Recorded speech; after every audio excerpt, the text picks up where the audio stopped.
Clau, boa tarde para você que está ligadinho no programa Santa Receita. Hoje eu vou mostrar para vocês os bastidores do maior musical de todos os tempos, que já atraiu mais de 140 milhões de pessoas. Eu falo do Fantasma da Ópera.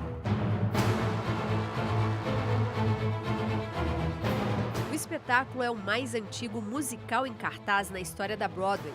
São 30 anos de sucesso em mais de 12 mil apresentações. A produção já passou por 160 cidades e 35 países. E o texto já foi traduzido para 15 idiomas. O Fantasma da Ópera teve mais faturamento do que superproduções do cinema, como Titanic e Jurassic Park, arrecadando mais de 6 bilhões de dólares em 2014. O clássico enredo foi escrito entre 1909 e 1910 pelo francês Gaston Leroux e tem as famosas canções musicadas por Andrew Lloyd Webber e letras de Charles Hart.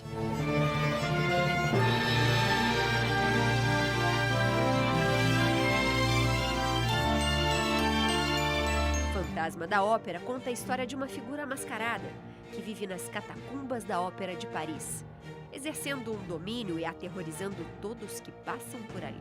O fantasma se apaixona por Christine, a nova cantora da ópera. O problema é que ela reencontra o seu amor de infância, Raul, e os dois se apaixonam novamente. O fantasma não aceita que sua amada esteja apaixonada por outro, e a trama se desenvolve com muito drama, tragédias e emoção.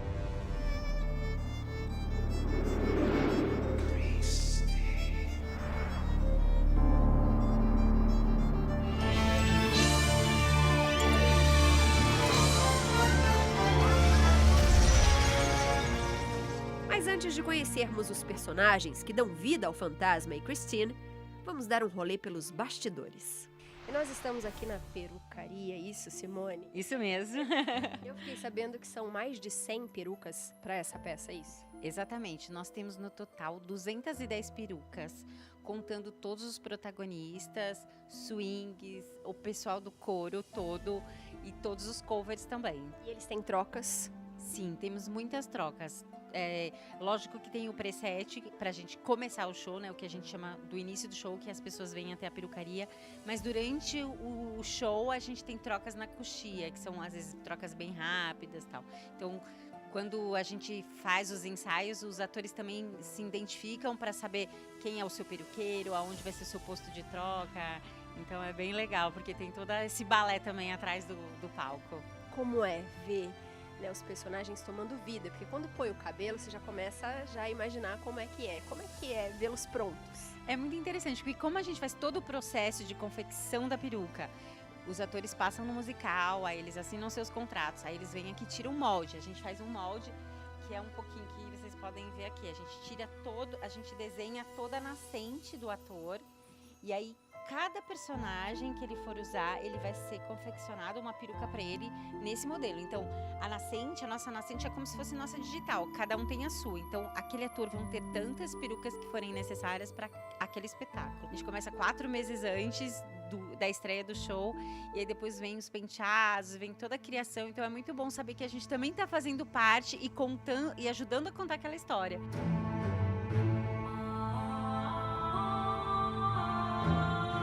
Colocar uma peruca sem ninguém perceber.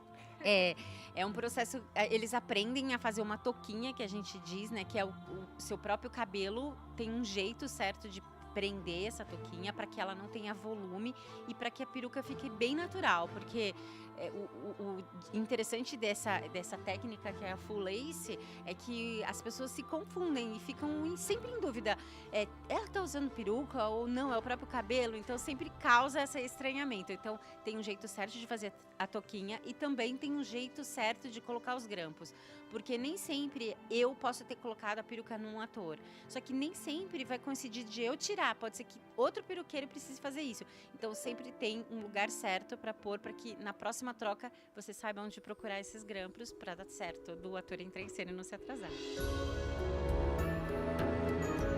E a gente tem algumas aqui, peruconas, e eu queria que você falasse um pouquinho delas. Sim, esse ano é muito interessante. A gente sempre trabalha com peruca de cabelo natural, mas esse ano a gente tem essas perucas que são da época vitoriana e são penteados extremamente elaborados, né? Então a gente já chega 4 horas antes para repentear todas as perucas. Mas essas perucas, se a gente fosse fazer, por exemplo, uma peruca dessa ou mesmo uma peruca daquela, a gente levaria horas para fazer. Então, quando criou-se o fantasma lá, 30 anos atrás, eles foram buscar esse pelo de um búfalo do Tibete chamado iaque.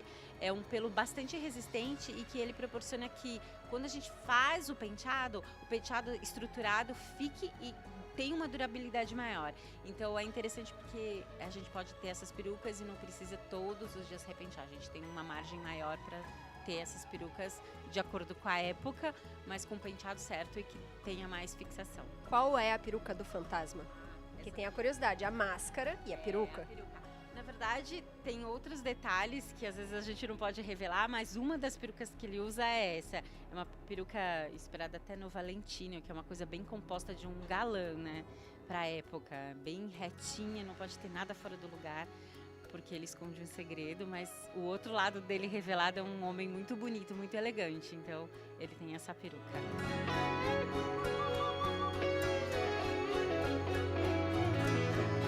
Já que falamos de cabelos, o próximo passo é dar uma espiada no figurino.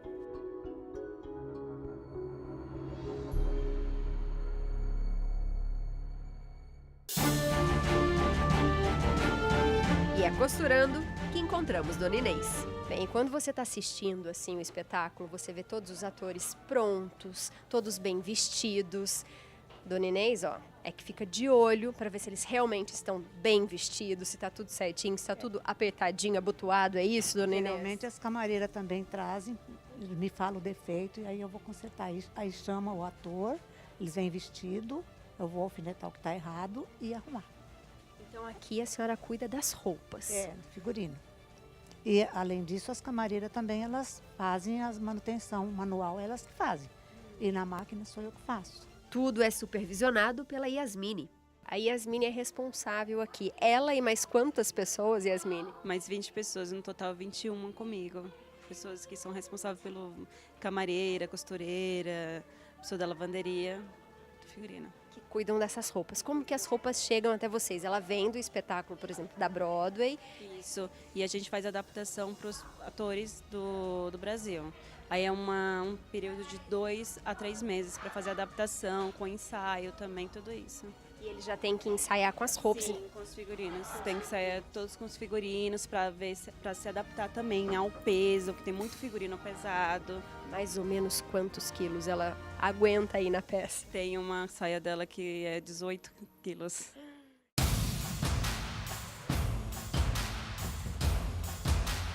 Quando acontece de dar um rasguinho na hora que a gente tá, que eles estão lá no palco e rasgou, como é que funciona? Aí fica eu, a Inês e a Val aqui, a Inês a costureira e a Val e eu para fazer essa emergência. A gente vem correndo, costura, volta de novo, veste no ator. É uma correria danada. É uma correria. A versão brasileira de O Fantasma da Ópera, assim como outras produções musicais da Broadway trazidas para o país, mantém toda a essência da produção original, com os mesmos cenários, figurinos, coreografia e canções.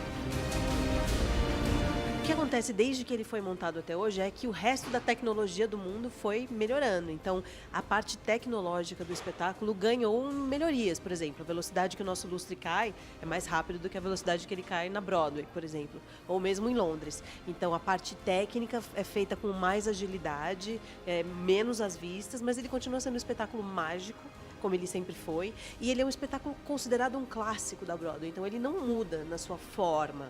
Ele não muda na sua essência, mas a experiência do público se renova toda vez que assiste. Então o público é que muda, o espetáculo continua o mesmo, mas ele provoca coisas novas a cada vez.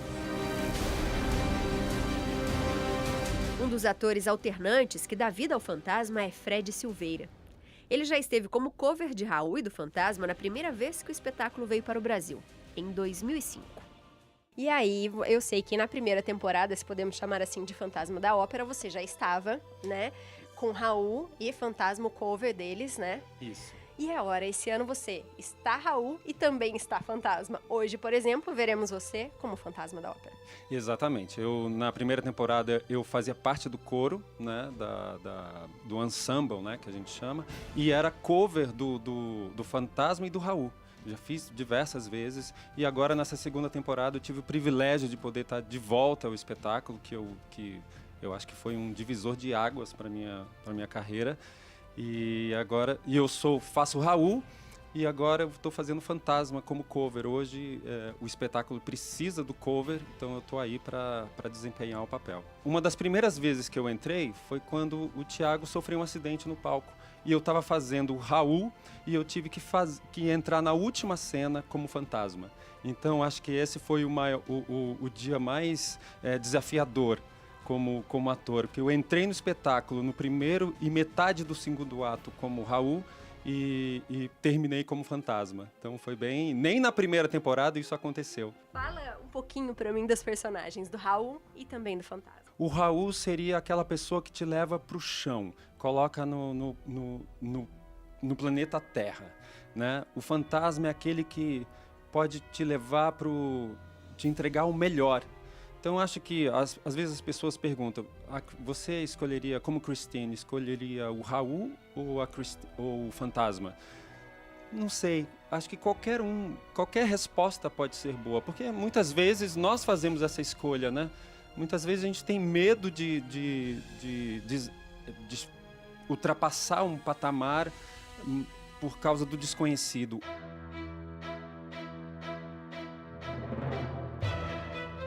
Máscara.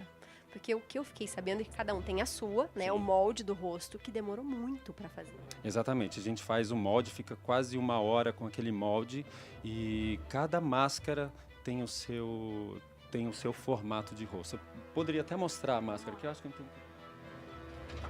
Essa aqui é a minha. Ela foi feita para o meu rosto. Eu tenho em casa, vou até colocar aqui para vocês, só para vocês terem uma ideia. Essa aqui é a máscara feita para mim.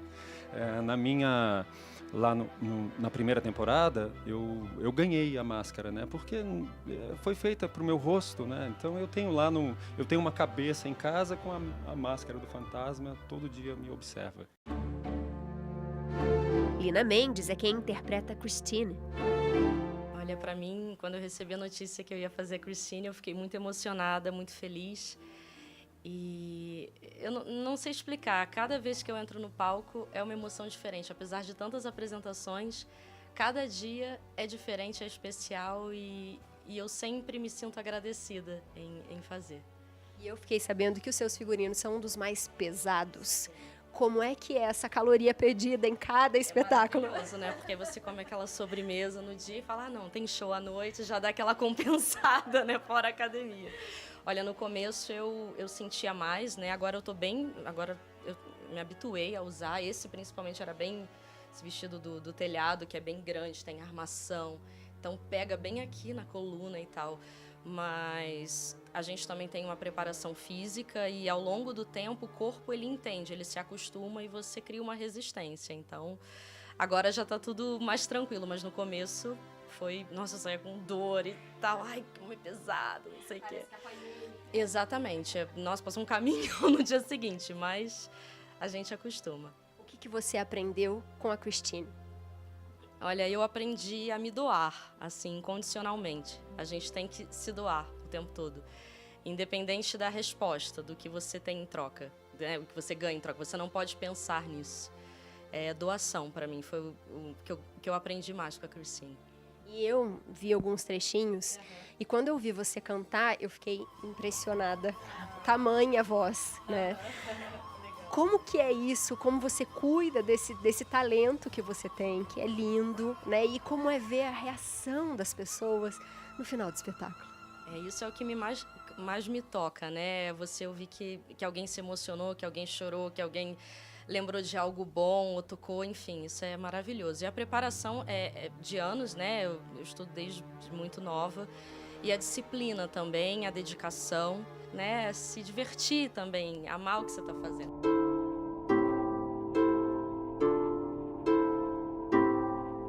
pouco antes do show começar, os atores, cantores fazem um aquecimento de voz. E minha gente, só ali já dá para perceber o quanto extasiados poderemos ficar.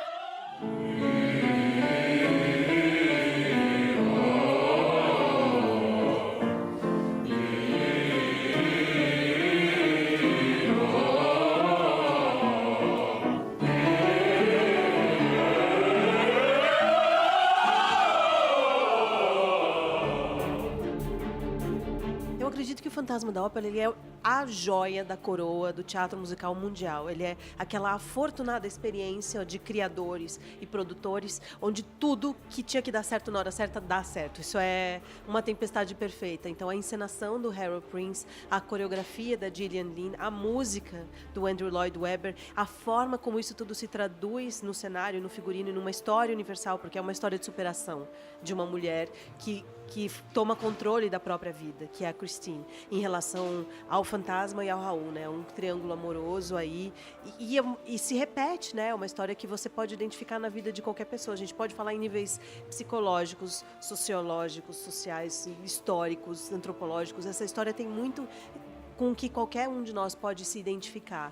O que é o que você almeja, o que você pode ter, o que é o desejo pelo desconhecido, pelo assustador, pelo lado negro, e o outro desejo pelo conforto, pela segurança, pela estabilidade. Você pode argumentar que a história da Christine é uma artista pensando se ela se entrega a ter uma vida familiar ou a uma carreira, e o fantasma representa a carreira artística, e o Raul representa uma vida familiar. Quer dizer, ela tem tantas leituras dentro dela, e ela é tão poética na forma que ela é feita, que ela dá espaço exatamente para o que é o espelho na peça, que é para você se ver onde você precisar se melhorar.